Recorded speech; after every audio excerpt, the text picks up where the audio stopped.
Captain திரு விஜயகாந்த் அவர்கள் ஒரு தலைசிறந்த சினிமா நடிகராக, சமூக சேவகராக, அவர்களுடைய வாழ்க்கை பிறருக்கு ஒரு முன்னுதாரணமான வாழ்க்கையை வாழ்ந்தார்கள். அரசியல் தலைவராக, அரசியல்வாதியாக, அவருக்கு மாண்புமிகு பாரத பிரதமர் மரியாதைக்குரிய திரு நரேந்திர மோடிஜி அவர்கள் அவருடைய சேவையை பாராட்டி மத்திய அரசாங்கம் பத்ம விபூஷன் மிகப்பெரிய ஒரு உயரிய விருதை வழங்கி அவரை கௌரவித்தது. அவருடைய இந்த குரு பூஜையில் கலந்து கொண்டது ஒரு மிகப்பெரிய பாக்கியமாகவும் பெருமையாகவும் கருதுகின்றேன். ஏன்னா அவரை பற்றி நிறைய நம்ம கேள்விப்பட்டிருப்போம்.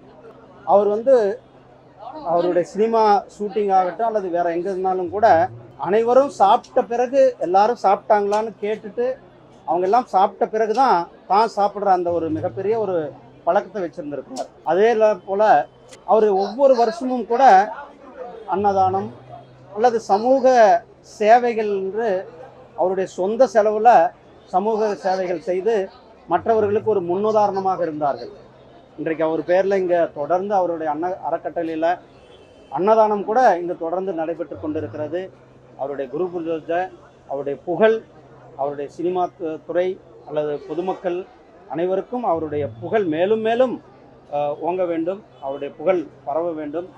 அவரை பற்றி வருங்கால சந்ததிகளும் கூட அறிய வேண்டும்.